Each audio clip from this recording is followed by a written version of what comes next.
Hey, all right. As always, just doing my checks. Got to get Twitch going. Twitch is going. Awesome, awesome, awesome. Get my Twitch set up so I can see their chat. One of these days, I'll actually remember to do some research. We'll see how that goes. Make sure audio's working.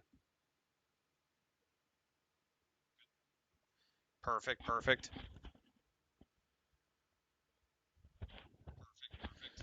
All right.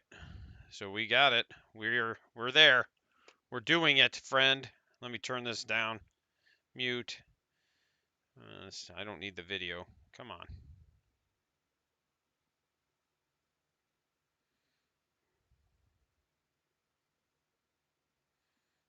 All right, watch. There we go. Boop. And I'm the worst. Everybody knows I'm the worst. Oh no, I'm covered up. That's okay. We'll just put me up here. I'm not even really important, right? I'm not relevant. There we go. Now we got the chat and settings.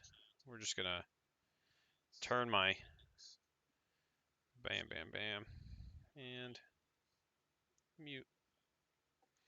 There we go. So now I can monitor both chats. Okay, sorry about the delay. Man, I feel like it's been a while since I've streamed. Maybe it hasn't. Who knows? Getting my morning coffee in. As you can see, today we're going to talk about 10th edition, the current state of the game, right? And we're going to talk about my first Drukhari list.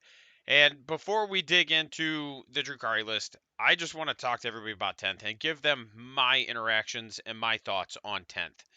So far, my experience been 10th has been both positive and negative, and I am not going to sit here and pretend like everything Games Workshop does is perfect. Even as an employee, like I tend to still be vocal about the negative things that they do or are doing.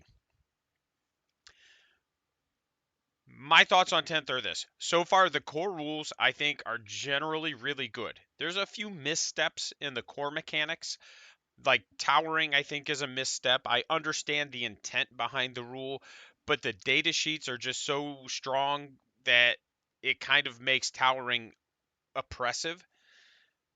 But I get the intent behind the rule, right? Towering was kind of a misstep. Fly is a little jank and weird right now. And again, I understand why it is that way. It's to tone down the power of flying units. But it's one of those where, again, I understand the intent. I get where it's coming from. And they're minor missteps. Where my issues with 10th are concerned mostly have to do with the indexes and how they interact with these core mechanics. You know, you have armies that are really, really strong because they have abilities and infinite rerolls and this and that. So like let's look at everybody knows the Eldari, right? Like the Wraith Knights and the D Cannons because they have devastating wounds, and then they can take characters who they can manipulate their fate dice and automatically make them a 6, so they can just sit there and spam mortal wounds, right? Uh that's my big complaint right there. It's not just Eldari. Like you have that. You also have an interaction with Space Marines where it's like they can put devastating wounds on stuff and then just have like rerolls for days. And then the way they interact with indirect fire. So indirect fire is a good rule. The way it works is actually very good. You still take the penalty to hit roll, you still get cover, but the problem is that there's so many units in the game that just ignore it. Like Desolators, it literally says they ignore the indirect penalty if they just sit still, and then they have like really good range. So, and that's just one example. The sisters tanks, the exorcists, they don't ignore cover, but what they will do is if you sit still, they're heavy, so they'll be +1 to hit. So you're still hitting on 3s. So they're still very good, right? So you have all these indirect weapons, and a lot of them are heavy, so that if you just sit still, you ignore the penalty for indirect. So it's one of those where the indexes themselves are the issue, in my opinion. The way they interact with these core rules are the biggest issue. And these are just a few examples. This isn't a definitive list. There's some silliness out there, but I am gonna say, like, my big gripe is that a lot of this stuff was an issue in eighth, and then it got nerfed. A lot of this stuff became an issue in ninth again, and it got nerfed. And then here we are at 10th with the same issues. So that is also a complaint of mine, is that I don't know if their rules team is just very high turnaround, or if they just don't review any of their previous work before working on something else. I genuinely don't know. I don't get to interact with the rules team. I couldn't tell you. But the way it looks is just like they don't actually look at the history of their rules writing, and they just kind of write things and then go, oops. And then it just feels like we're doing a beta test, right? So if you're familiar with video games, Games Workshop's Games Workshop's business model looks a lot like a video game company's. Release an unfinished, unpolished product, throw it out to the public, get feedback, and then fix your mistakes. And if they were upfront about it, that would be fine. If they were just like, hey, these indexes, this is basically going to be like alpha and beta testing so that we can iron out any kinks before we actually release codexes. If they were upfront about it, that would be fine. But because this is being presented as a finished product, we're getting data cards that are probably going to get changed. We're getting all these different things that are going to end up getting changed. So because it's presented as a finished product, that's where my complaint is. Like, you are effectively alpha and beta testing, but you're giving it to me as if it's a finished product. Like, we're getting No Man's Skied, and it doesn't feel good. Uh, my rant is about over. So if you're here for the Drukhari, I apologize. You get to sit through about 5 minutes of me basically saying, Games Workshop, you need to get your shit together. I really enjoy your game, but I do not enjoy having to deal with the same issues every time you make new rules. All right, rant over. So today we're going to talk about Drukhari. It is my second army, as most of you do know. We're going to go over a list. I will say that I did see that they had just recently won like a 30 or 40 person GT over in the UK, I think it was. It was not in America. It was definitely in the UK. I just don't remember how many players it was. They didn't win it. They got second place. They went 4-1. I looked at the list, and it's a very spammy list. It's a lot of Talos, a couple units of Chronos. Like, it's light on infantry, heavy on vehicles and monsters. And again, this was my fear going into 10th with all the rules leaks, was that the game was going to be very reliant on big, tough, durable monsters and vehicles, and that, like, infantry would kind of fall to the wayside. Now, he did have some units of infantry, but it wasn't a lot, and there were min squads, so it was just there for grabbing objectives, holding objectives, etc. I will say, I'm sure he's an exceptional player. I'm not taking anything away from him. He did have some favorable matchups. He lost to Eldar. He did draw Death Watch, and I can't look at the list. I'm not a subscriber on BCP, so I don't know what the Death Watch list looked like. But if Homeboy wasn't running any indirect, that's a favorable matchup for Dark Eldar. He hit guard, and again, if they're not running indirect, that's a favorable matchup for Dark Eldar. And really, with guard, it's probably not too bad because of LFR, lightning fast reactions is called for Drukhari. So, being able to make a guard unit hit on like fives while it's doing indirect is going to be one of those things that's going to be beneficial for them, right? So, and again, I'm not taking anything away from him. I think the stars aligned. He's a very good player, I'm sure, who also got very good matchups, and that's really what it takes for tournaments and GTs, especially GTs. Like, you have to get those right matchups. You have to be a good player. You need both of those things to happen, because all it takes is one game with a really bad matchup, and you could be off the rails real quick. All right, sorry. This is my list. Let's go to full screen. Boop.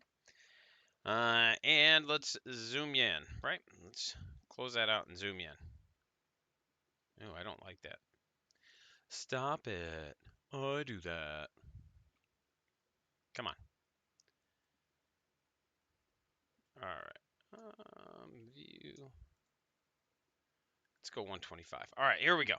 Now, I will say that a lot of this is just like me kind of figuring out what I like. So this first list is not going to be the epitome of efficiency or what's good. It is going to be me looking at different units and testing things out and deciding whether or not I like them. I spent last week playing Sisters. I played a lot of games with Orcs. I'm going to do a review on Sisters within the next week or two. I think that they are sitting very similarly to Drukhari, where you have some pretty decent builds that can score points, but you're going to have some tough matchups. All right, so my characters. Let's start with the characters. We have one Archon, and I'll pull them up. I've got the data sheets loaded also, so let's go ahead and look at the Archon. We already did, but I like him, so we'll look at him again. So first of all, let's start here. Remember that you gain one additional pain token if you have an Archon, one additional if you have a Succubus, and one additional if you have a Homunculus. So for my first test, I'm going to run all three just so I can see if having the extra pain tokens is even worth it. And remember, your named characters do count for that because they have the Succubus or Homunculus keyword. And then you start with, how many do you start with? Is it up here? You'll start with 3. So I'll start with 6 pain tokens at the start of the game.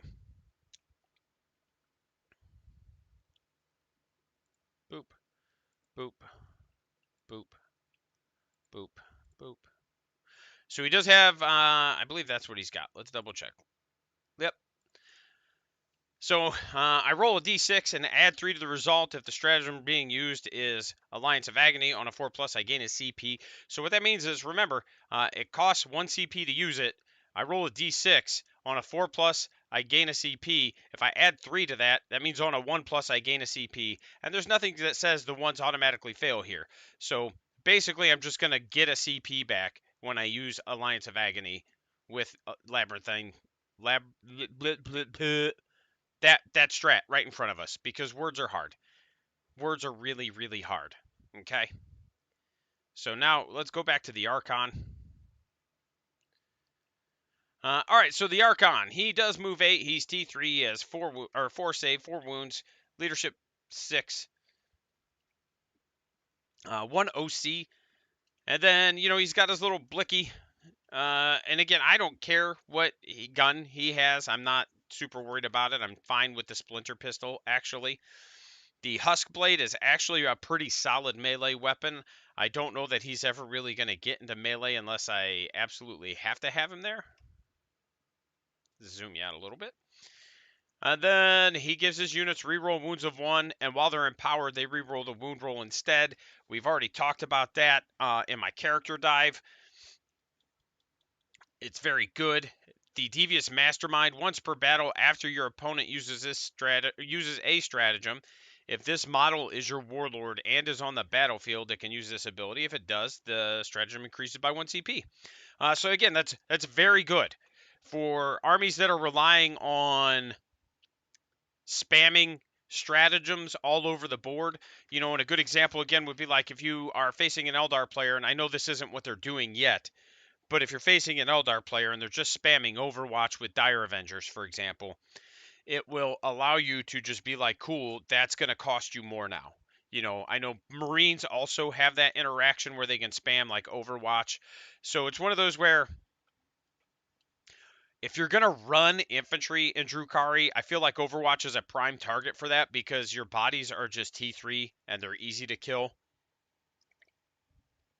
And with the way some armies like Chaos or Marines can just get rerolls and lethal hits, right? Like we're just bypassing the wound roll anyway, so we're just fishing for those 5s or 6s. So it's one of those where making Overwatch cost more could be a good way to keep your T3 homies on the board. There's going to be some other stratagems that are going to be candidates for this. Again, I'm not saying there isn't. It's more just it's a good example of a strat to use that on. Oh, we are going to take, our boy Drazar. I know a lot of people I've had, like, one guy in the comment section said he doesn't feel like Drazar is worth his points. I disagree. But again, I play a very distinct style of game, and I recognize that. So I might, because of how I play, I tend to find utility in things that a lot of people are just like, oh, that's not good. Again, I disagree. That's the wrong one. And we're going to go over Drazar briefly again because I like him and he makes me happy. He gives his unit +1 to wound. He is strength 6, -2, 3 damage. That does mean that anything that's T11 or weaker, he's wounding on 4s, right? So T7 to T11, he's wounding on 4s. And T6, he's wounding on 3s. And then everything else, he's wounding on 2s. So he's going to be exceptionally good into infantry, for example. He does have devastating wounds on that big sweep, or that big chop, I should say. So that's not bad either. And even the Demiclaves are pretty good with 2 damage and twin linked. So, like, he could theoretically solo a whole squad of Marines by himself if it was a 5-man. Let me rephrase. So it's one of those where I don't think he's bad. I think he's pretty solid. And then you couple that with the fact that you drop 5 or 10 incubi, whichever you prefer, around him. If you can get the whole unit into combat, they're actually going to do pretty good. And I know a lot of people are like, well, he doesn't fight twice anymore. Well, nothing in the game does, right? So if we look at him within the context of melee in 10th, he's actually really good. If we look at him through the lens of this is what he did in 9th edition, he's no longer good, then yeah, I 100% agree with you. If that is the lens you are using, he is no longer good. Uh, but if you look at like I would rather have him than a war boss just based off of his data sheet. And they're like the war boss and mega armor and him are almost equivalent in points. And I would take Drazar every time. And maybe that's a bad example because the war boss and mega armor is pretty bad. But I just mean he's pretty solid. If you get him into the fight phase, you can give him precision once per game. And if he, for each enemy character model that's destroyed by him, you gain D3 pain tokens. And if it was the Warlord, you gain 3 pain tokens instead. So again, like no fight twice, no leadership, battle line, fight last mechanics. It's just he can kill a character or two once per game just by like spamming attacks. He does have a 4-up invul and he is 5 wounds, so he lost some wounds. He doesn't have damage reduction. Like, again, he's just less silly, but again, I think in some ways a lot of stuff in the fight phase specifically is less silly. And like I said, he's 105 points. He's not bad.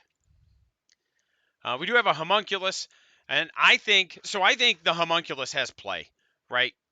And again, the problem I see with Drukhari is that your builds, like everything is going to be extremely matchup specific. You're going to just have matchups that are rough, and that's just the way it is. Oh, I already passed it because I'm a goon. And that's just the way it is, right? You're not going to have, with this army specifically, you're not going to have a list that just like has a good matchup into everything. That doesn't mean you can't win. It just means like you're going to hit some lists that are just going to give you a hard time and you're going to struggle into them. And that's okay. Like, that's actually how they've kind of always interacted. Like, they struggle into armies like orcs where I can just flood the board with high toughness bodies, and by high toughness, even T5 for infantry, like I can just get enough high toughness bodies on the table and enough units on the table that I can trade you 2-to-1 and still come out ahead, right? So that's where their matchups come into play. Is like you have to understand the trade game and you have to understand that you're just gonna have shit matchups, and that's okay. He does have a feel no pain of a 5-up. He's leader. He gives his unit 4-up if he's leading a unit. Now I know that racks are only units of 5 or 10, but I really do think that in most situations, just a 10-man unit with him, I think it's going to surprise people at how resilient it is. Because, like, even going into a Wraith Knight, right? If you're eating on average 4d6 mortal wounds every time it shoots, that's an average of 14 to 15 mortal wounds. You're shrugging half of those on average, which isn't bad because that dude will just delete almost everything else in the game right now. Now, that doesn't mean that's the way it's gonna be. I'm just saying on average, you're gonna at least force that Wraith Knight to shoot at you twice or something else to shoot at you, and I don't see that being bad. Now, obviously, there's ways around that. Blah blah blah blah blah. Again, we're just talking generic. This is how it works. And I just in my head, I don't see that being bad. If I'm eating 15, 16, 18 mortal wounds, and I can shrug half of those and force you to have to shoot at me again just to wipe the squad, I fail to see how that's a bad thing. I want to test them out because I do want to bring at some point as close to an oops all racks list as I can. I've only got like 20 right now plus 10 more unbuilt. So I've only got 30, so I would need 30 more. And honestly, when I do it the first time, I'll probably be just running some proxies to see how it works. I do want to run them with a homunculus and 3 units, and then the the main guy, the healer, Urian, and then some Talos and Kronos. Like I literally just want grotesques, like just an all coven army, just to kind of see. I think it's going to be a little bit better than people realize, just because again, it's going to be swingy because you have an army wide 5-up, feel no pain. But the games where it's going to be on, people are just going to be frustrated. And then my last character, we took Lilith, and I've already talked about her. She's awesome. The problem is that witches are not. So, and we'll talk about witches. Maybe we'll do witches next, even though they're not next in the list. You know, she's got 8-inch movement. Her unit can advance and charge with the strat. She's T3, 6-up save. Now, again, like the Succubus and Lilith, like they all got nerfed, right? They did. But I'm not looking at how they are compared to how they were. I'm trying to look at them within the context of what I've seen from 9th edition melee units. Like, she can't consolidate 6 inches in any direction anymore. I haven't seen anything that can. So again, if everybody else has the same nerf, then within the context of the current state of the game, it's not bad, right? If for whatever reason Drukhari was the only army that lost fight twice and the only army that lost to consolidate in any direction, now we're talking like these are shit. But because this is an interaction that's game wide, I feel like it's appropriate to be like, okay, we need to at least give them a fair shake because this is just how the game is interacting right now. She's got anti-infantry 2+ and sustained hits 2. Now remember, her unit doesn't get sustained hits, just her, but that's still 8 attacks, which means you're going to average at least 1/6 every time you swing. So if you're missing on average 1 time and you're picking up 2 hits, that means you're going to get over an 100% hit rate when she swings. And then you can also empower her to like fish for 6s. And then she's neg 2. It is only 1 damage, but it's still pretty good, right? Like it's just so many dice. It makes her very versatile. By herself, she can kill a few Marines. Anti-infantry 2 means that it doesn't matter if it's Gravis or Orcs or Meganobs or what. Like I'm just wounding you on 2s. And that's where I think the witches are going to shine. They're not as versatile as they used to be. I think what you're seeing with Drukhari is you're seeing units become a little bit more specialized in their function. Witches, I think, are going to be more your anti-infantry in a lot of aspects. Racks are, in my opinion, and the Homunculus Coven going to be your tankier objective holders. And then the Cabalites are going to be your, like, they're going to be your kind of like Swiss Army knife unit. They're not going to be able to get into melee, but they're going to have tools for big things. They're going to have tools for little things. But even based off of that, I think those tools, like you're going to end up probably separating a lot of them so that you have almost like mini squads that do that. And we'll talk about that in a little bit too, because I think the Cabalites being able to combat squad is very good.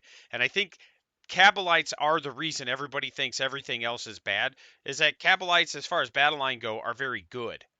And again, we'll get into that. She does give the unit she's leading an additional AP and an additional strength, which does mean that witches will be strength 4, which is actually huge. Because they don't really have access to anything to increase their strength anymore. Like in 9th edition, when I was running Drukhari, I had strength 5 witches, and it was hilarious. When I would charge them into a Gravis unit and just be like, all right, here's my bajillion dice wounding you on 4s, and they would just be like, why? And then I would have to tell them, here's why, and then they would laugh like, yeah, oh, okay, that's a little silly, and it was. And I'm not saying it's not. And again, I think it's just witches. They're trying to make less versatile and more. This is what they're used for. I will have my first test run. I'm taking a 10 man of witches with Lilith. We'll see how it goes. And then once per battle, she can go to 12 attacks and get a 3-up invuln. And then the 12 attacks is going to be spicy because she's going to average 2 hit rolls a 6 then. So she's going to be getting 4 additional hits. And again, you could just empower her and fish for those 6s. Now, our battle lines, we got 2 Cabalites, 3 Cabalites, 2 Racks. No, 1 Rack and 1 Witch. So we've got 1, 2, 2 Cabalites, 1 Rack, and 1 Witch. So we're going to start with the Witches, and then we'll go to the Racks, and then we'll finish on the Cabalites, because I'm going to spend the most time on the Cabalites. And I am going to do a whole video talking about just the battle line units, because I feel like you could make a very good battle line centric list with this army.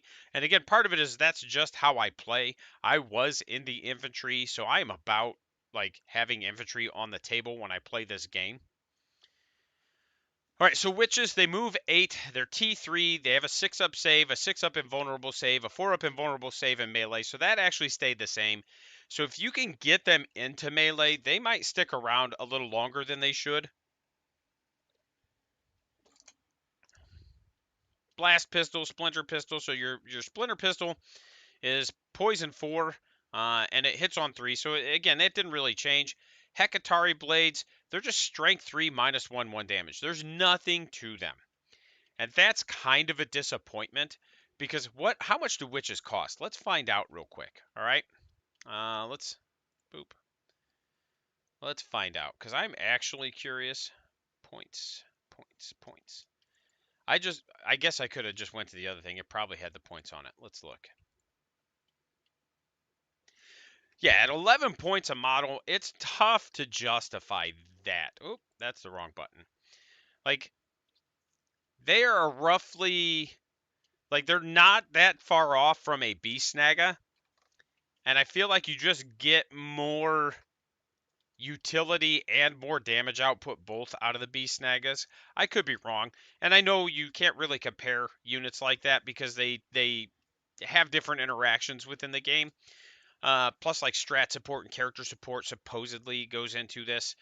I just feel like if they came down to like just 1 point a model, like if they just hit a 10 points a model, 100 points for the squad, they're actually solid.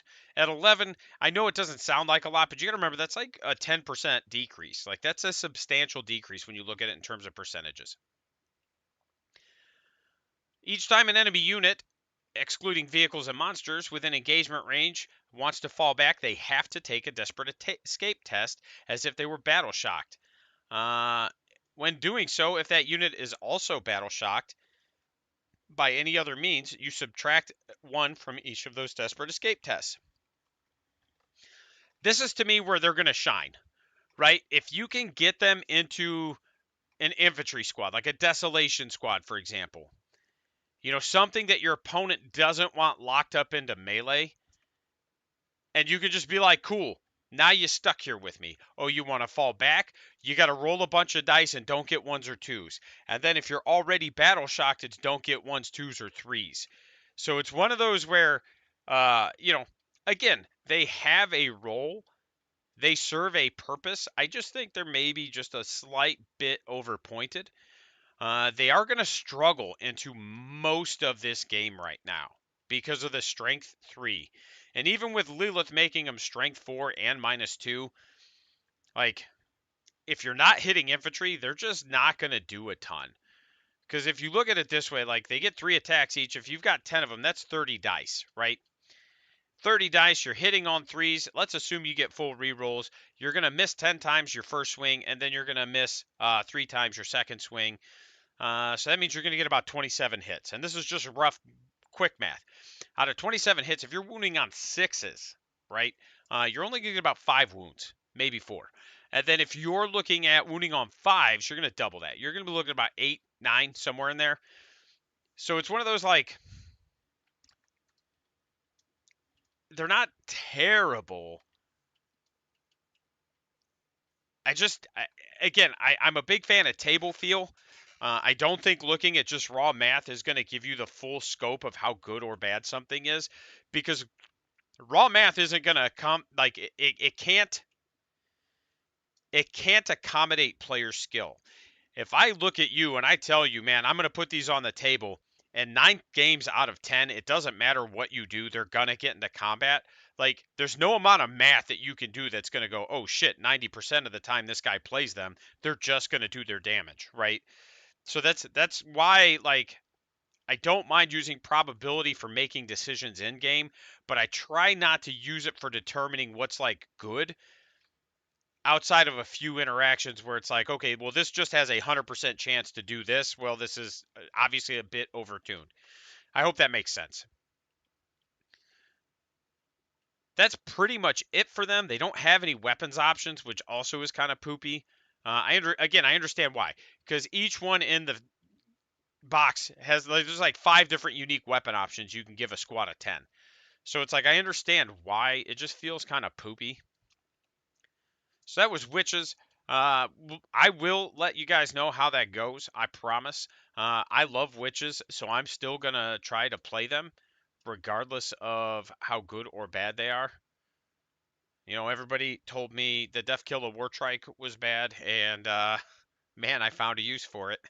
And that's, it's what I do is I try to find interactions in the game that a lot of people think are either trash or they just don't look at because this is OP. And to me, that's the best part of this game, is being able to just be like, this is kind of silly. Let's see how this goes. Again, we talked about racks a little bit. If they kill a unit, you get a Power from Pain token. You get one of each of the guns. So the Hex Rifle is a single shot, strength 6, -2, 3 damage, and it's heavy, so if they don't move, it'll hit on 2s. And it is precision, so you can put that on a character. So again, it's not bad. And actually it might be 1 for every 5. Is it 1 for every? Yeah, so you can actually put 2 in a 10-man. Which to me is worth, right? Especially, again, if you empower it. Because you can, for 0 CP with the Archon on the table, empower all 3, your Homunculus, your Archon, and your Succubus. So to me, that's worth it. The Liquefier gun, a little bit toned down at -1 instead of -2, and it doesn't ignore cover. So again, I'm not surprised. The Liquefier was pretty stout. The Asa Factor is anti-infantry devastating wound, so it's just a single shot mortal wound cannon into infantry. Again, I don't like that interaction, but it is what it is. Like, that's the tools I have to work with. Stinger pistol is what everybody else will have, and then everybody's got rack blades, which is anti-infantry 4. So you're going to wound all infantry on 4s for the most part, and then you're just going to have an AP of 0. So they got toned down a little bit because they used to be AP 1, and going to AP 0, they're going to maybe struggle to kill things with only 2 attacks. But that's not their role. Their role is to just kind of tar pit somebody, and then you can sneak some damage. Like your shooting is actually going to be better than it was before, and then you're just going to use them to tar pit somebody. Again, if you can pick the right units, even if you pick a vehicle, the vehicle can still shoot out, and I get that. But if you can tar pit that vehicle into just being stuck for a few turns or a turn or 2, like, even if it's something like a Redemptor, like, sure, it might kill 4 or 5 of those every time it swings in melee, but it also might not kill more than 1 or 2. So you're gonna have that kind of interaction, and I think, to me, that's worth it. That is why I think those are good. But now we're going to talk about Cabalites. That's the last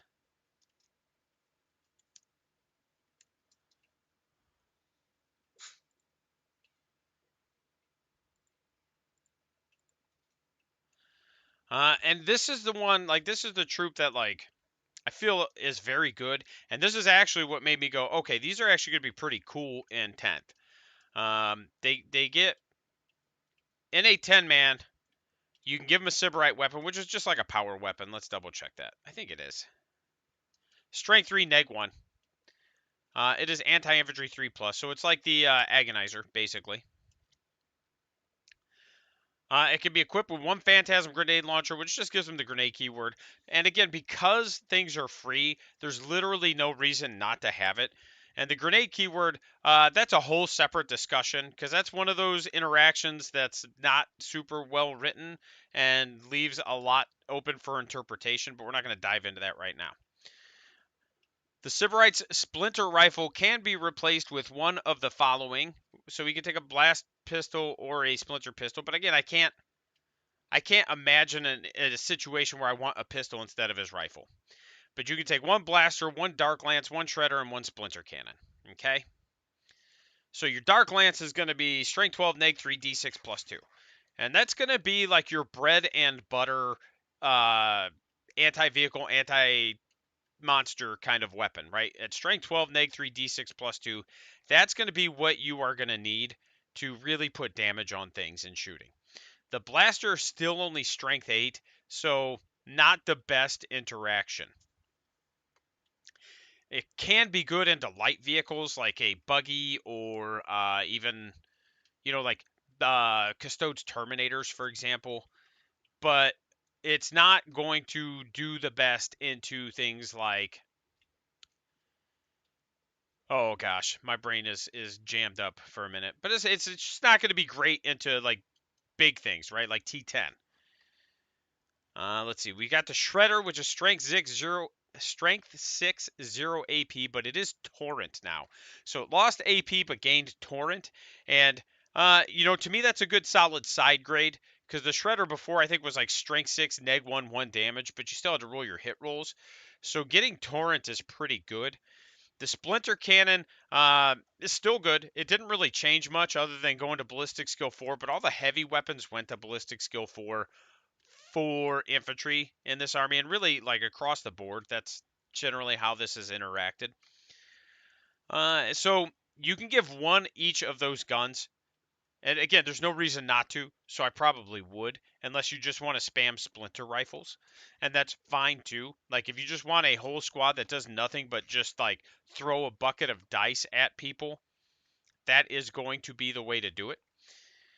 I'd probably break it up so that like all my big weapons are in one squad and all my little weapons are in another squad.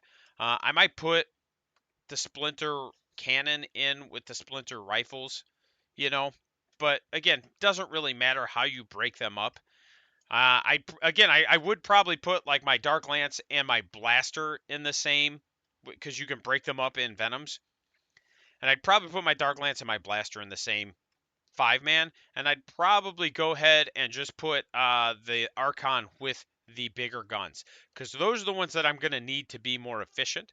So if I can get the Archon with them, like I said, like it's a pretty neat interaction because you can move them. Hey, you know what? I like to draw. Do you like to draw? Web based. This is how I do it every time. I should just bookmark this. Oh,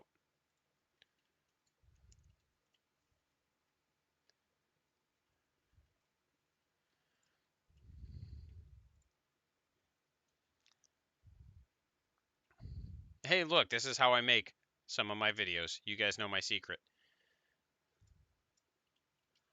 Let's grab this one. This looks like a little smiley face. It's kind of neat. Like there's his hair, there's his eyeball, there's his mouth.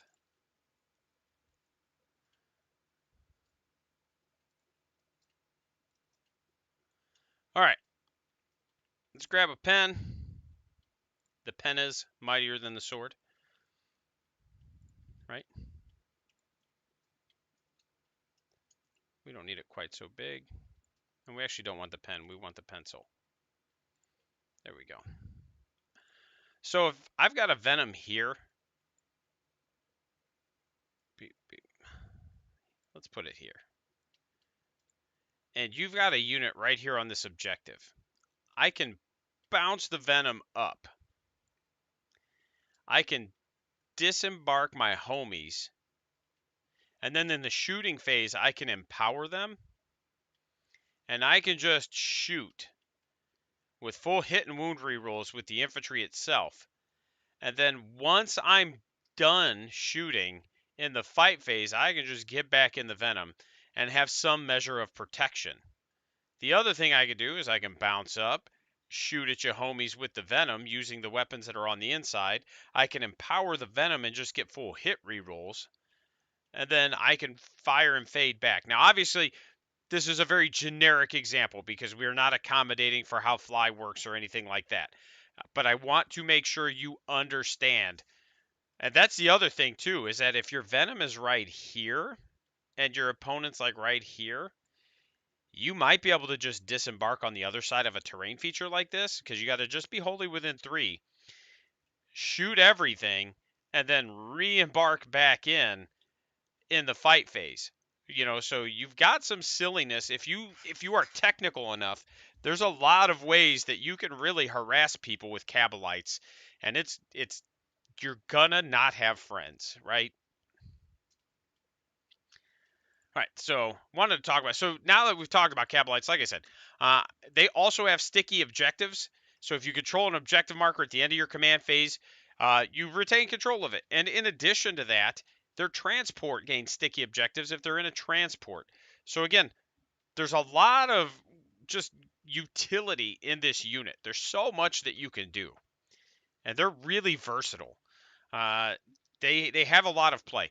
Like, I don't think you're going to see them in a lot of competitive lists because so many people are just going to be like Talos, Chronos, boats, right? Like, most lists are probably just going to be the big things until those things start getting the points hikes and we start seeing GW kind of like strong arming people into playing more infantry.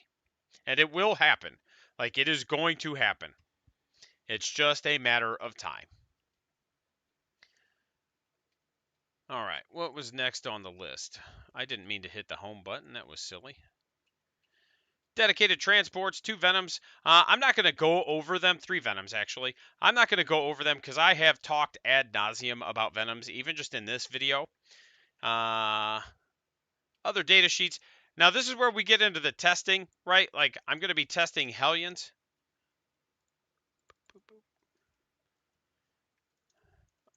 I think they're kind of poopy right now for a lot of reasons, and not just within the context of. They are 2 wounds, which is going to be nice. They are T4, which is going to be slightly better than the T3. They do still have splinter pods, which are assault and twin linked now, and it's still the same number of shots, which is interesting. But there's 0 AP, so again, you're just throwing a bucket of dice. If you've got 10 of them, you're going to get 20 shots. Anti-infantry means you're going to wound on 3s with full rerolls. So again, you're just like orc mathing it. You're saying, how many saves can I put on this unit, and can I use that 0 AP to just chip wounds? The Heliarch weapon, which is the Sergeant, is anti-infantry 3+ and sustained hits 1, which is okay, but it's just 1 damage. I'd almost rather have the Hellglaive, because that is the one thing I do like, is that they do have sustained hits. So you can just weight of dice people, right?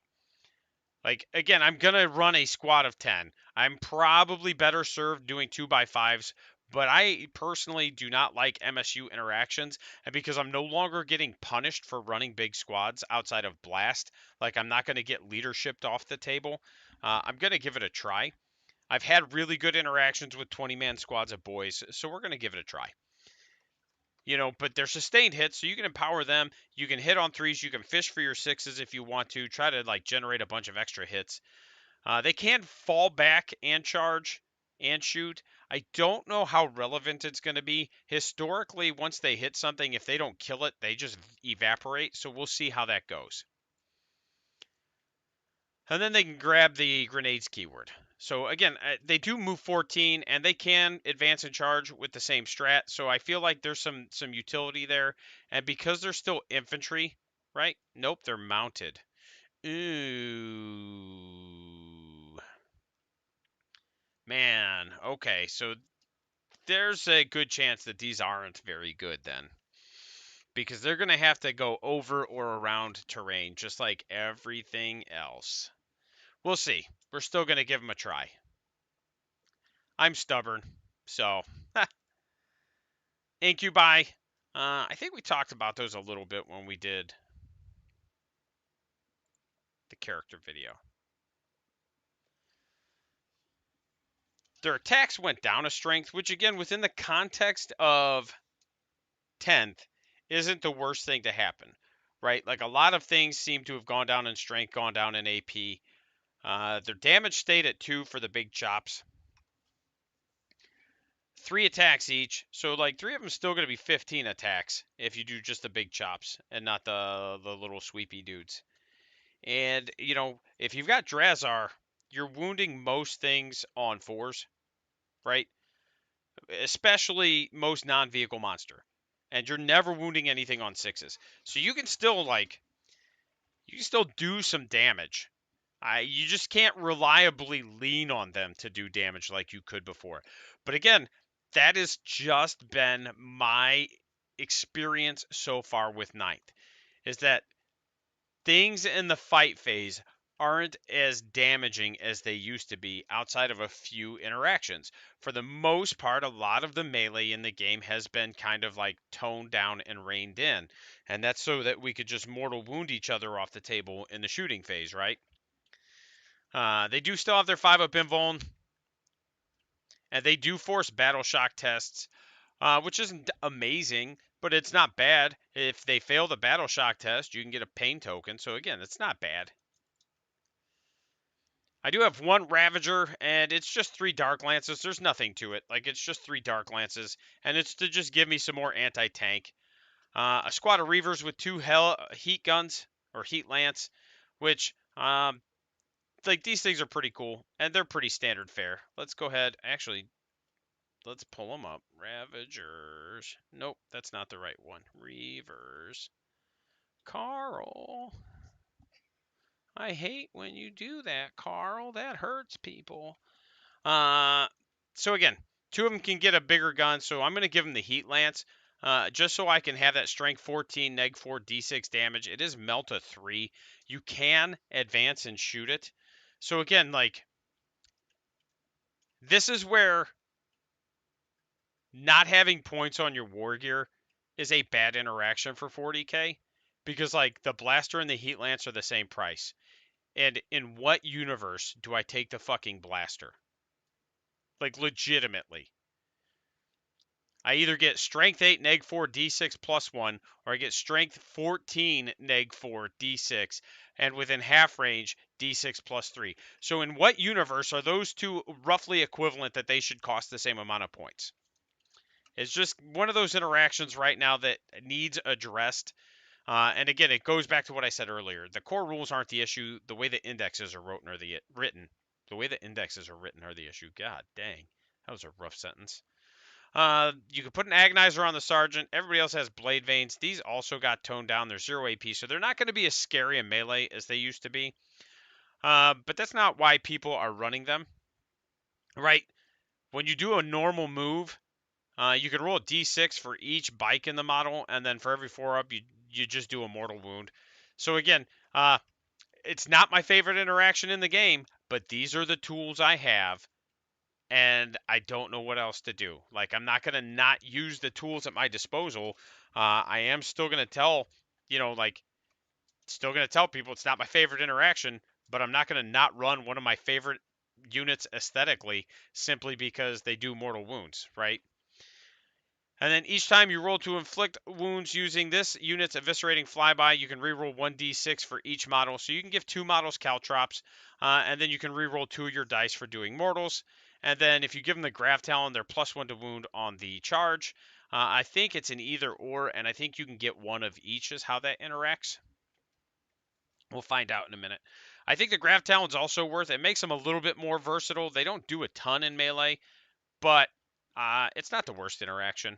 I mean, you're probably technically better off taking 2 caltrops. Let's see. Yeah, you get one of the following. So again, like, I'm sure most people are just going to go, oh, I'm going to take 2 caltrops so I can just keep re-rolling my mortals. I'm going to take the lance. I want to charge them into things. I want them to do damage. It's just how I play. Scourges. I'm going to run them with heat lances right now. I did think about haywire, but I think the heat lances, it's less shots, but it's more versatile. You know, because the heat lances are going to work on anything, right? Like, here's your heat lance. We already looked at it. It's strength 14, but it works on vehicles, it works on monsters. So that way, like, if I hit like a demons player, I'm not just up shit creek, right? And you know, they do hit on 4s. They are heavy and assault, but you can empower the unit to get full hit rerolls, and then you can fire and fade them to keep them out of like line of sight. And these are infantry, so they can go through your ruins and stuff. Oh, excuse me. But I did think about the haywire. It is 2 shots, and it is just a 3 damage mortal wound gun against vehicles, right? And that may end up being the better play.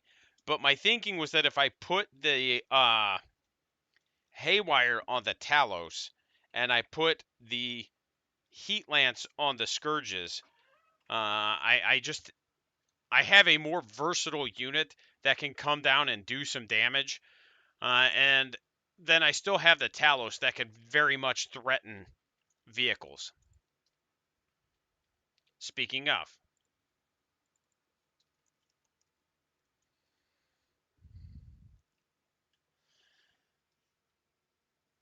Okay, I was just looking at time. Sorry. Let's see.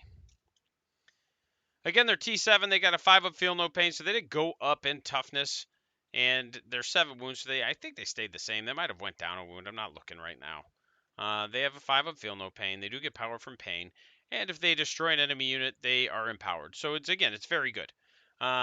I'm probably going to run them with the gauntlet. I know it hits on 4s, but it's still 5 attacks, and you're wounding Marines on 2s, and it's 3 damage. You're going to wound Terminators on 3s, but it's a fail invuln, and you die. And that's kind of where I was going with this. Like, okay, yes, the macro scalpel is like hitting on 3s, but I'd rather have the additional pip of AP, especially since I can empower them, and I can empower them for the whole game. So like hitting on 4s is a lot less bad when you're getting full rerolls. And then yeah, they are gonna get the Haywire Blaster, and it's twin linked. So if I empower them, right, they're just full hit and wound rerolls. You can take 2 in a unit, so it'll be 4 shots, rerolling hits, rerolling wounds, and again, it's just a mortal wound cannon into anything with the vehicle keyword. Uh, I I really hope Devastating Wounds gets tweaked or changed. I don't think it's going to.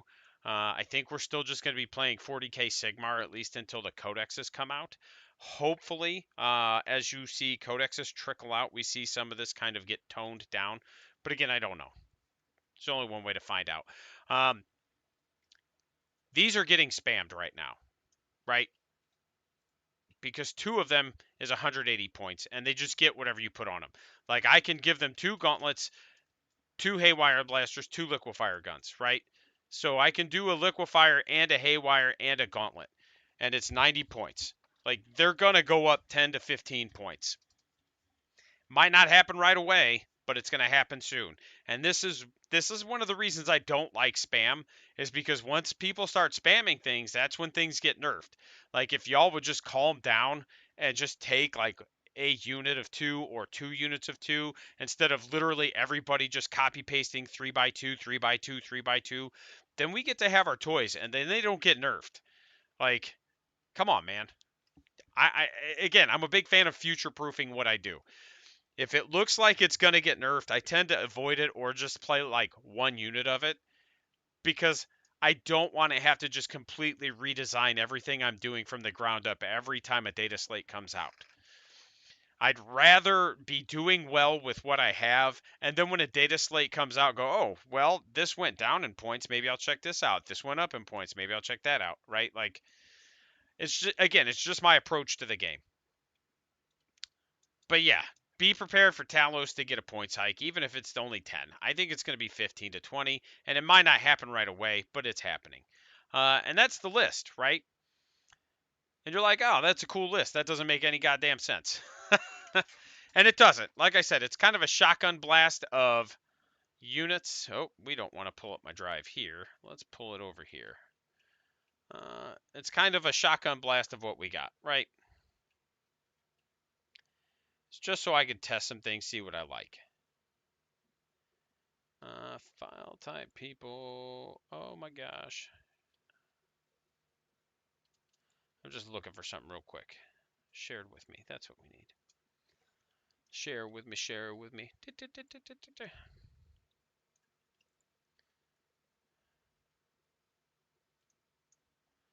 All right. You definitely are not seeing this on my screen. Okay? I'm not showing you this.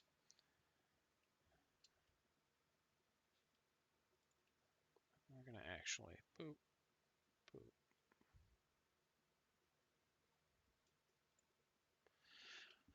Okay, if you're using fixed business, so what can I score with it? Obviously, assassination's always an option if my opponent has a lot of characters. Behind enemy lines, I think, is something I can do with as much stuff as I have that can deep strike. I can advance and charge a unit of witches once, or hellions or reavers. Like, you have that option. The reavers move 16, so you could get them moving 17 to 22 and still get a charge, especially if you have a nice soft target. Like, that is going to be very good. You're just going to have to trickle your units in. You don't want to try and like hop across the board. You want to just kind of like stage waves if you're playing behind enemy lines, especially with an army like Drukhari where things are just going to evaporate once they get there. Obviously, bring it down is optional. Personally, I probably wouldn't take it unless it's a bunch of little things.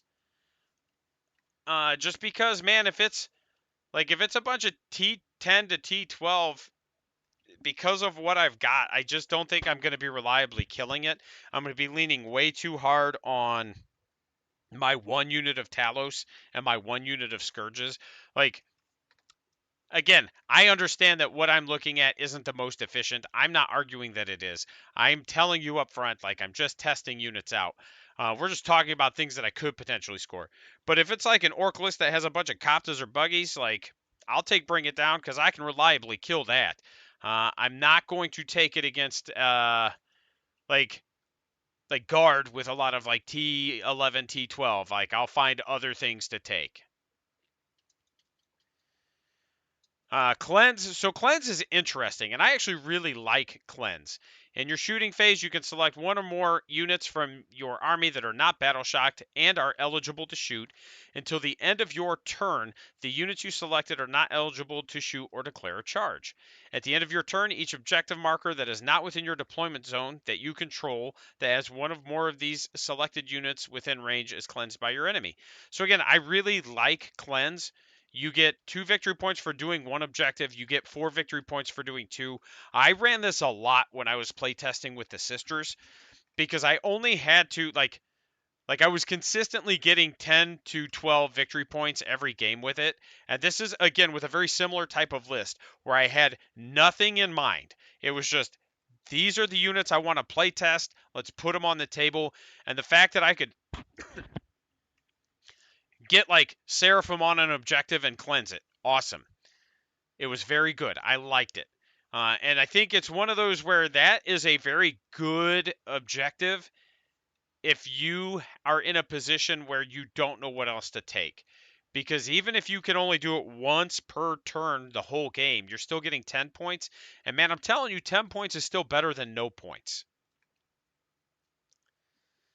And I'm basing this off of taking fixed secondaries, not using the tactical objectives. I have nothing against tactical objectives. I'm just telling you this is predicated on playing fixed. If we play the tactical, then it doesn't matter. I just get what I get and I don't throw a fit. Engage is not bad. You get 2 victory points for 3 quarters, 4 victory points for 4 quarters, and you only have to be 3 inches inside the quarters now. So again, I think that's a pretty solid take, even with Drukhari. I don't like spreading myself out with Drukhari, But if I can find little nooks and crannies to pin things into and just sit and score points, it's not the worst interaction for me. It's going to be very terrain dependent, and I don't know what our terrain is going to look like yet when we play test. We may start play testing some player place terrain, so we'll see. We'll see how everything goes. Storm hostile objective. This one's brutal, man. You can if you control one or more objective markers that so if you take an objective from your opponent, you score 4 points. And if your opponent doesn't control any and you control one, you score 4 points. But it's an either or. It's not both. So it's one of those where, man, that one's tough. Um, I've seen people take it and against me, and I'm just like, cool, I'm just not going to grab objectives, right? Like, I'm going to make you come to me. But a lot of that also has to do with what I've been playing and what I've been playing against. Like for the last week, I've been playing with sisters against like a lot of Eldar and a lot of Marines and Chaos Marines, and it's just been like, cool, man. I'm just not coming near you. Um, I don't want to get overwatched off the table because I have a T3 army and you can bypass the wound phase and you can just automatically hit me and all this other stuff. So it's just like, cool. I'm just not coming near you, and that's just been the interaction. Deploy teleport homers is interesting. You get 2 points if you do it within 6 inches, and you get 4 points if you are within your opponent's deployment zone, right? Yeah. And it's just within, it's not wholly within. So that one might be a good take.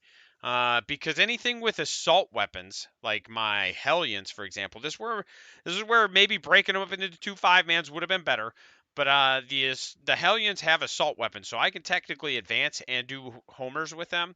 And with a 14-inch movement, I can get them a lot farther than I probably should be able to, and just like squeak them into your deployment zone, get you some homer action, and then move on. And really, if you build a list for it, if you know you're playing fixed secondaries, you could actually use your Ravagers.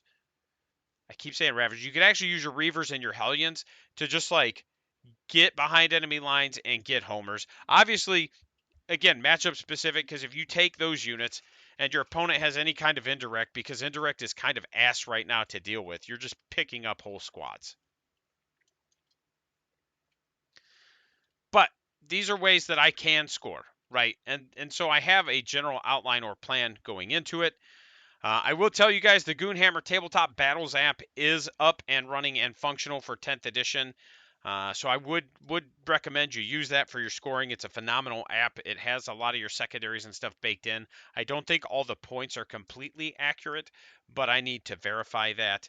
But that's it, man. That's what I want to talk about. That's my list for Thursday. Probably getting about 3 to 4 games in on Thursday. We'll see how it goes. Look forward to it. I got a buddy who lives about 90, 100 miles away, which in Indiana terms isn't that far. And he's coming up. We're going to make a whole day of it. There's like 3 or 4 of us going to be getting together and just doing like a round robin. And it's going to be a good time. I really look forward to it. It'll give me a chance to test run a lot of Drukhari. I will have, after that, I have a tabletop simulator game with my buddy in Florida. I'm probably going to revamp my list before I play that because I will have a lot of information that I don't have about how things feel on the table. And he plays Necrons, and it's going to be a very reanimation heavy list, so it'll be interesting to see how that goes. And then Sunday, I think I've got another tabletop simulator game with another buddy who lives in Texas. I don't particularly like TTS is not my favorite way to play, but I do enjoy the fact that I get to play games with people that either I wouldn't normally get to or that just haven't. Like my buddy Mike lives in Texas. We used to play 40k back when we were both like fresh out of the army and in the army. Like we used to have a little 40k D&D play group that got together. So I'm super excited to be able to just interact with him and play games with him again. And that's where TTS is nice. Like it's not my favorite, but it is nice, and it lets us kind of figure out some of these rules, interactions, and stuff like that. So, before we sign off, I want to check Warhammer community. There's so much rumor that there's going to be a data slate coming out. First of all, this looks cool. I'm kind of sad I didn't get a Leviathan box. Oh, that's the Kill Team one. I got super excited. Ooh, if Kill Team's out, I wonder if they're going to do a 40k one.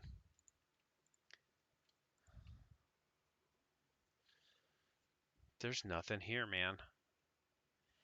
I'm just really surprised that as of right now, there's not. I don't know why this is going on. Like, I don't know why this is such a slow process for them. Super quick to step in and intervene about Death Watch, but everything else has just been like, we'll see. But that being said, just wanted to check that. Quick reminder, Apocalypse game Saturday. Hope to see you all there. It's at Reliquary Gaming in Chesterton. Christy and Brandon, Phenomenal Humans, have welcomed me into their community, and we've made it our community with a big merging of communities. So, again, big shout out there. And then also, what do we got? End of the month, we've got a 40K tournament at the 29th in Plymouth at Got Game. And then also, I'm starting a 10th league. I've already got the packet put together for that. There's going to be a few other things that need to be addressed on it. But by and large, those are the events that we have coming up. I appreciate everybody watching. Thanks for hanging out with me. You guys have a wonderful day.